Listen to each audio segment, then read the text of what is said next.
Egypt's going through some monumental changes, okay? And Morsi being taken out of the presidency, on the surface seems like change, seems like the majority wanted it, seems like it was a relatively non-violent changeover.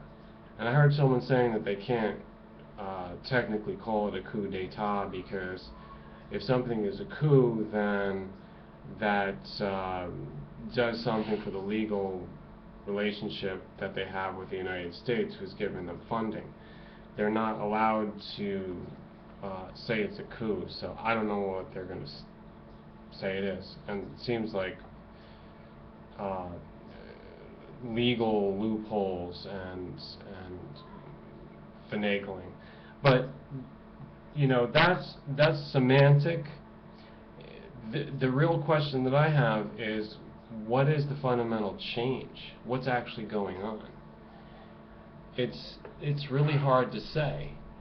You know, on one hand, it seems like you want to say that the people are knowledgeable about what they want. You want to believe that, you know, or you want to believe in democracy or something. But I'm not so sure. I would not jump to those conclusions.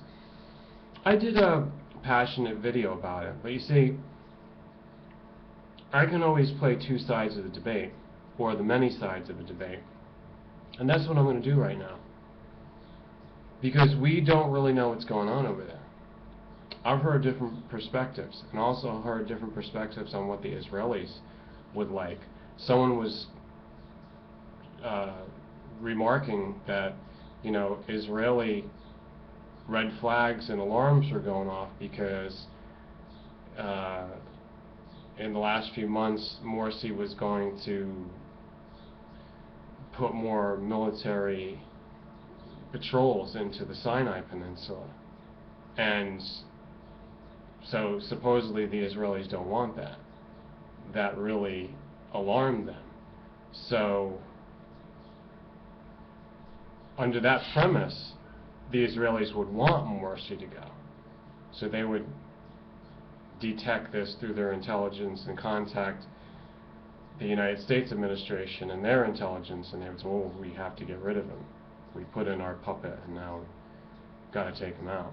We've got to keep shuffling and keep playing musical chairs.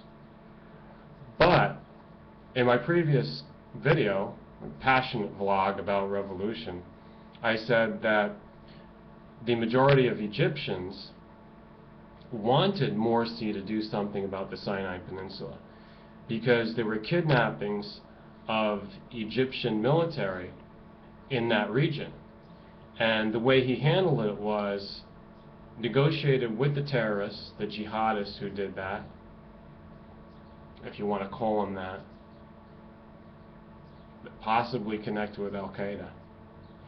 And he told them, okay, I'm going to release prisoners, people that you want to go back with you, in exchange. So they did a hostage trade.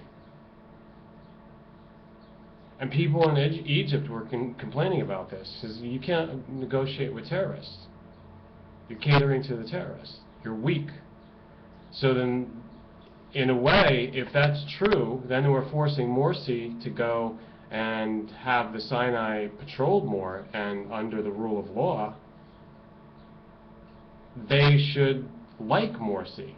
So it doesn't make any sense. The two things can't be true unless the Israelis and the Israeli government and the Egyptians and the Egyptian government and the U.S. government and everybody's under this different mindset.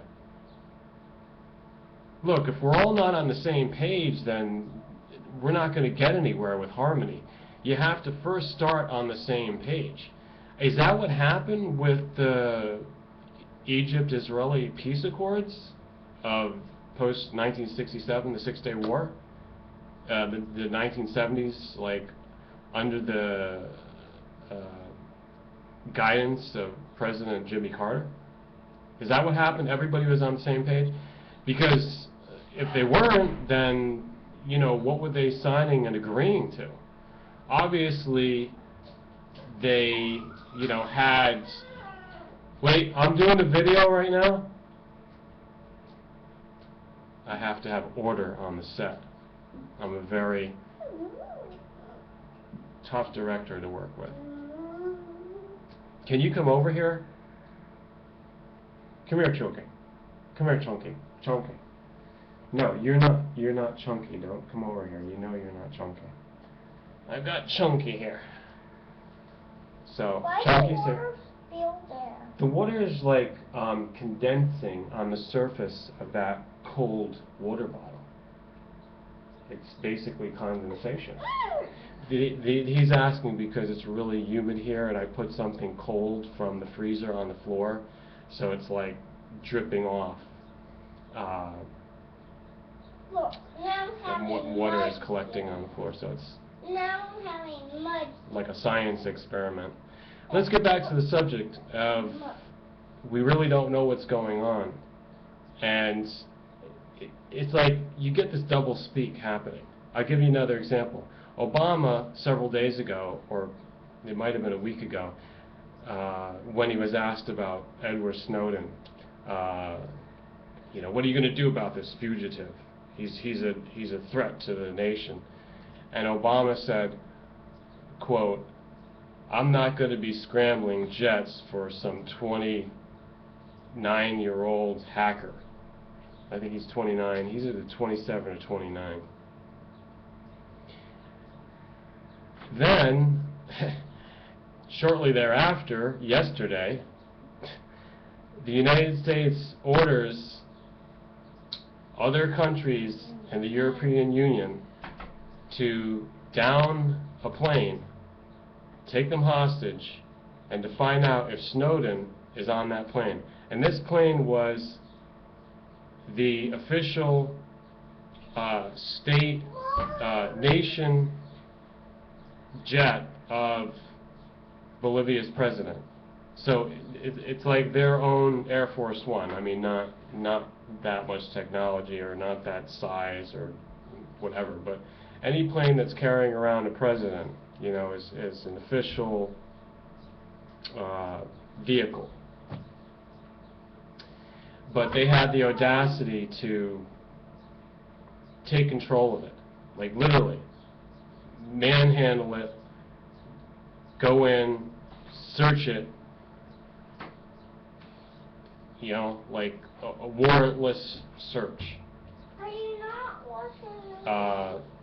So you got to wonder about these things in Egypt, because Obama says one thing, but he might mean the other.